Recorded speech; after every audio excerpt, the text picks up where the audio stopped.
आप सभी का स्मार्ट स्टडी विद साधुराम में स्वागत है। आज हम महात्मा बुद्ध की दूसरी क्लास लगाने जा रहे हैं। इसमें हम देखेंगे कि महात्मा बुद्ध की हमने जो पहली क्लास लगाई थी उसमें हमने जीवन परिचय पढ़ा था। इस क्लास में हमने उस क्लास में बैठ के भी की थी। इस क्लास में जो कुछ रह गया था, जो 5-10 क्वेश्चन अलग से जो इंपॉर्टेंट बनते हैं, वो आप इस क्लास में देख सकते हैं। इसमें हम देखेंगे कि श्रावस्ती, कपिलवस्तु, कुशीनगर, सारनाथ स्तूप और सांची स्तूप में इनमें क्या क्या विशेषताएं हैं, क्या क्या प्रमुख बातें हैं, आप इसमें देखेंगे कि श्रावस्ती में महात्मा बुद्ध ने सबसे अधिक उपदेश दिए थे। सबसे अधिक उपदेश की बात आए तो आपका उत्तर आएगा श्रावस्ती। और यदि वर्षा समय के अंदर, वर्षा समय का मतलब वर्षा के समय अवकाश, आपको बता देता हूं कि बौद्ध धर्म के अंदर जो वर्षा समय होता है 4 महीने का, उस समय बौद्ध भिक्षु है वो मठों में रहते हैं, आराम करते हैं और शिक्षा प्राप्त करते हैं। उस समय जब महात्मा बुद्ध की बात आती है तो ये सबसे अधिक वर्षा का समय या वर्षा अवकाश या वर्षा के समय कहां व्यतीत किए, तो आपका उत्तर आएगा श्रावस्ती। अगला प्रश्न अपना कपिलवस्तु।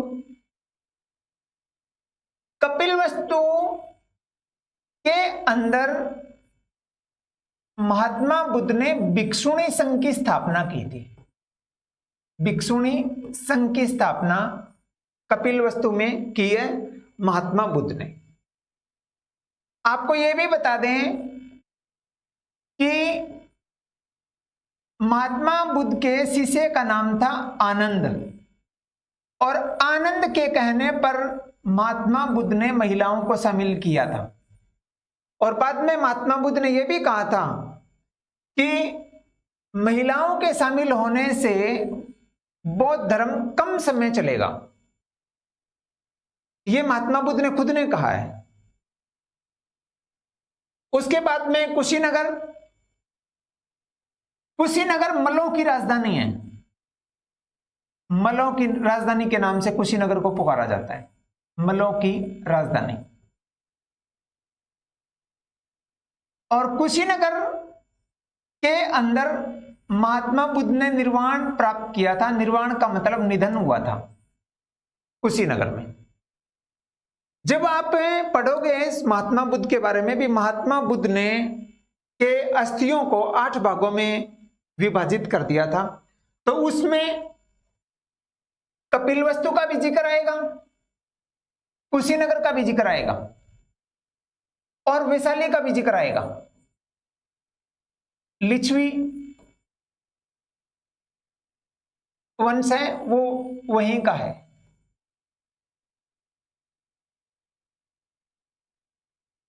सांची स्तूप और सारनाथ स्तूप।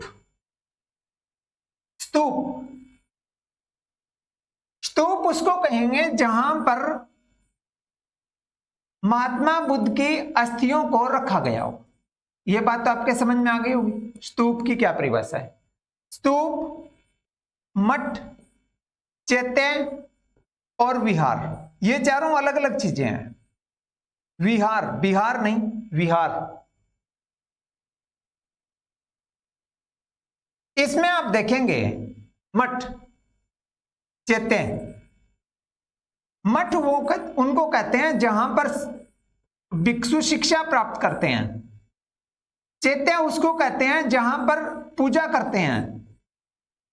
और विहार उसको कहते हैं जहां पर रहते हैं, निवास करते हैं। सांची स्तूप और सारनाथ स्तूप मैंने क्यों लिखा? सबसे बड़े स्तूप की बात आए तो सांची स्तूप का जिक्र आएगा, और जब सारनाथ स्तूप का प्रश्न आएगा तो वो ये आएगा जब महात्मा बुद्ध ने पहला उपदेश दिया था 5 ब्राह्मणों को। यदि जिस बच्चे को समझ में नहीं आ रहा है वो इससे पहली क्लास देख लें। महात्मा बुद्ध ने जब अपना पहला उपदेश दिया था, उस पहले उपदेश की याद में और पहले उपदेश के उपलक्ष्य में महात्मा बुद्ध के पहले उपदेश की याद में सारनाथ स्तूप का निर्माण किया गया। 5 ब्राह्मणों को उपदेश दिया, उसको कहते हैं धर्म चक्र प्रवर्तन।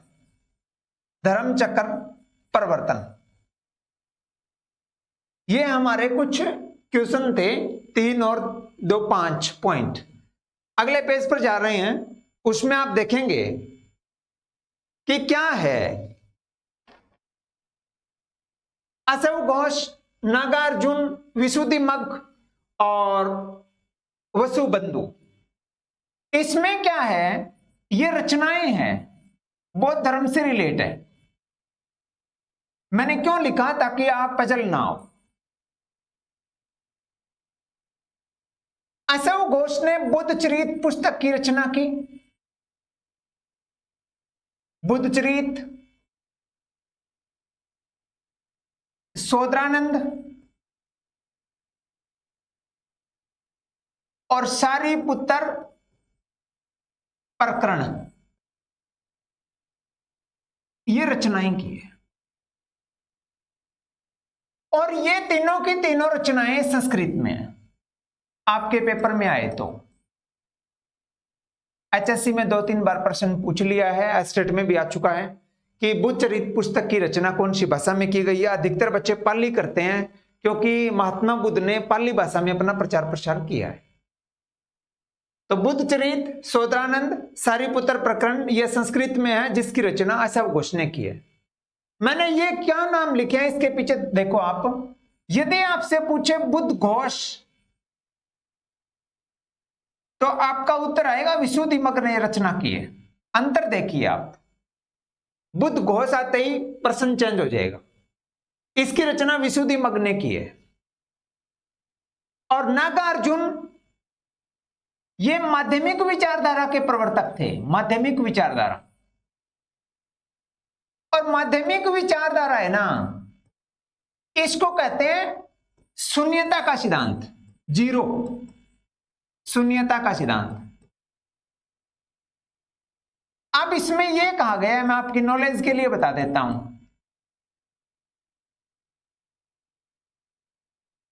सभी चीजों का, सभी वस्तुओं का अस्तित्व होता है,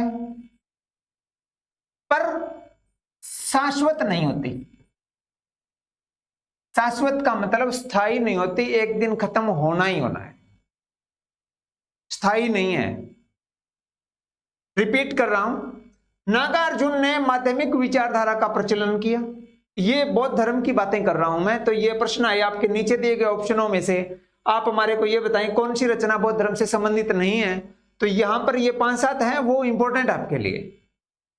माध्यमिक विचारधारा का प्रचार किया और शून्यता का सिद्धांत दिया। ये शून्यता के सिद्धांत का मतलब जीरो, सुने। उसमें यह कहा गया है कि सभी चीजों का, सभी वस्तुओं का अस्तित्व होता है, पर वो शाश्वत नहीं होती, नश्वर होती है। अगला प्रश्न अपना, वसुबंधु। इन्होंने कहा था, इनकी रचनाएं अभिधम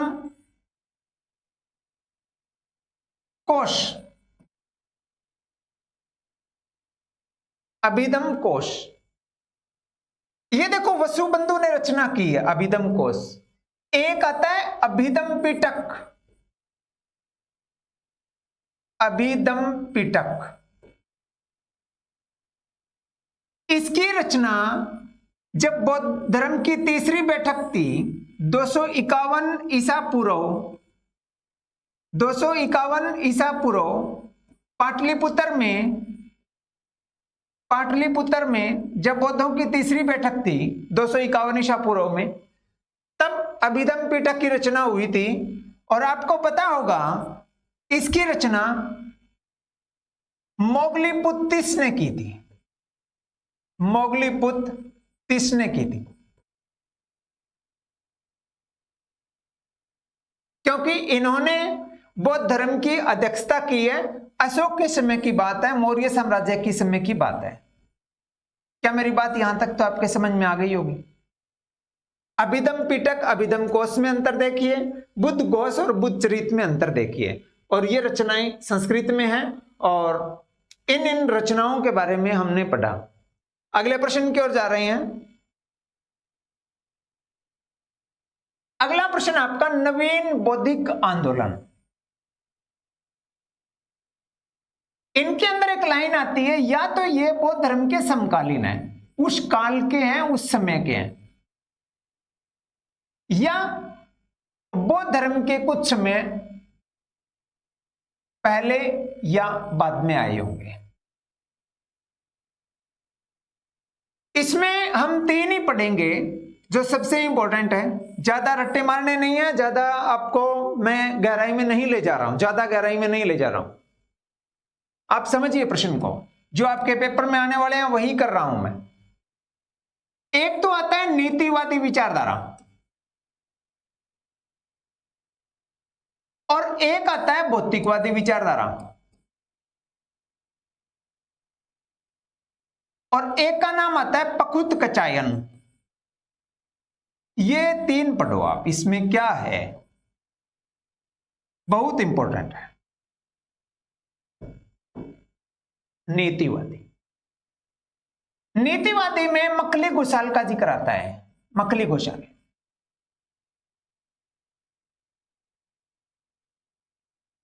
अब मकली घोषाल क्या थे? आजीविक संप्रदाय के संस्थापक थे। कौन से आजीविक संप्रदाय? कौन से संप्रदाय के? आजीविक संप्रदाय के संस्थापक। आजीविक संप्रदाय के संस्थापक पूछे तो मकली घोषाल, और मकली घोषाल का संबंध किससे है? नीतिवादी विचारधारा से। क्या हुआ, मकली घोषाल स्वामी महावीर से मिले, नालंदा की बात है,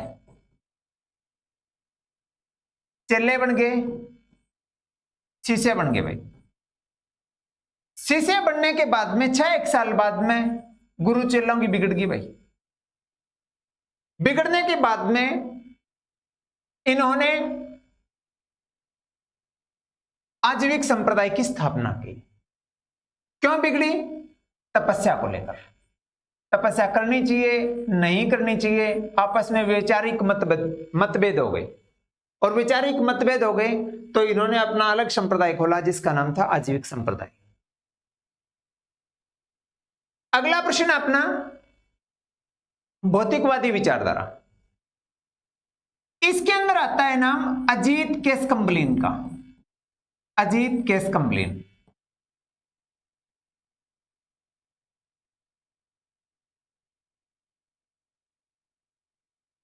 ये कहते हैं मानव का जो शरीर है, देखो ये नाम कहते हैं भगवान इन 5 तत्वों से अपनी बॉडी बनी है। क्या मेरी बात समझ रहे हो? उन 5 तत्वों में क्या नाम दिया है कि भय से भूमि,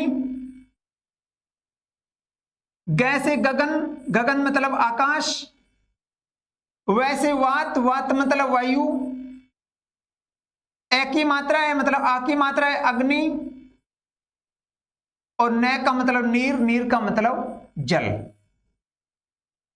पर भौतिकवादी विचारधारा में अजीत केशकम्बलीन ने कहा है कि भूमि होती है, वायु भी होती है, अग्नि और नीर, पर आकाश नहीं होता। इन्होंने कहा है भौतिकवादी विचारधारा में कि हमारा शरीर है वो 4 तत्वों से बना हुआ है। पर पखुत-कचायन नया ही है। पखुत-कचायन कहता है मानव शरीर ना तो 4 तत्वों से बना, न 5 तत्वों से बना है, मानव शरीर 7 तत्वों से बना है। उन्होंने कहा कि 7 तत्व, 4 तो इन्होंने दे ही दिए, ये लो 4, 4 में 3 और जोड़ने कितने बन गए? 7। 3 कौन से दिए इन्होंने? आत्मा, सुख और दुख। एक सुख, एक दुख। 1 2 3 4 5 6 और 7। क्या मेरी बात समझ रहे हो? पर आपका सबसे इंपॉर्टेंट टॉपिक रहेगा मकली घोषाल और अजीत केशकम्बलीन। ये आपके मैंने नॉलेज के लिए बता दिया है भी कितने तत्व होते हैं और किस तरीके से होते हैं। अगला प्रश्न अपना,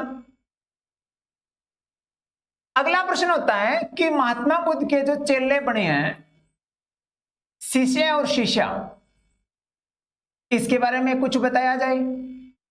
तो मैं आपको नॉलेज के लिए बता देता हूं क्या है मामला। आपको पता होगा कि प्रजापति गौतमी थी, वो महात्मा बुद्ध की मौसी थी। और आपको यह भी पता होगा कि जब महात्मा बुद्ध 1 सप्ताह के थे तो इनकी माताजी का देहांत हो गया था महामाया का। तो स्वामी इस महात्मा बुद्ध का पालन पोषण इनकी मौसी गौतमी ने किया था। अब मौसी गौतमी इनकी पहली शिष्या है। कौन सी शिष्या है? पहली शिष्या है। यहां तक समझ में आया? अब फिर क्या हुआ, इनकी पत्नी वो भी चेली बन गई, फिर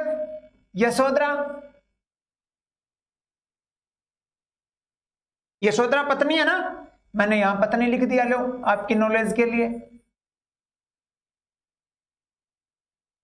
अब क्या हुआ, प्रजापति गौतमी के लड़का लड़की, तो फिर बुद्ध के क्या लगे? ये भाई लगे ना, मौसी के बेटे भाई।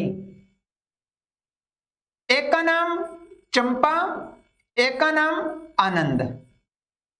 आनंद कौन है? लड़का, मौसी का बेटा भाई। और चंपा मौसी की बेटी बहन। तो ये भी इनके शिष्य और शिष्या बन गए। अब उसके बाद में आपको यह भी पता होगा, इनके कहने पर तो महिलाओं को सम्मिलित किया था, ठीक है। अब फिर क्या हुआ, आनंद के साथ में एक लड़के का नाम और जिक्र आता है, उपाली। वो भी चेला बन गया। जब आप विनय पिटक का जिक्र करोगे, विनय पिटक, सूत पिटक और अभिधम पिटक, विनय पिटक की रचना उपाली ने की थी और सूत पिटक की रचना आनंद ने की थी। सूत पिटक, क्या मेरी बात समझ रहे हो? ये तो बन गए चले भाई। अब प्रश्न आ गया अपना, आपको पता होगा बिंबिसार ने बौद्ध धर्म को संरक्षण दिया था। अब बिंबिसार भी चेला बन गया, इसकी पत्नी भी चेली बन गई। तो इसकी पत्नी का क्या नाम है? क्षेमा। कई बार क्षेमा लिखा होता है, क्षेमा, क्षेमा। उसके बाद में अनिरुद्ध भी चेला बन गया। ये एक व्यापारी है, व्यापारी का पुत्र कहो, व्यापारी कहो, अलग अलग किताबों में अलग अलग लाइनें दी हुई है। ये आपको प्रमुख रूप से पढ़ना है।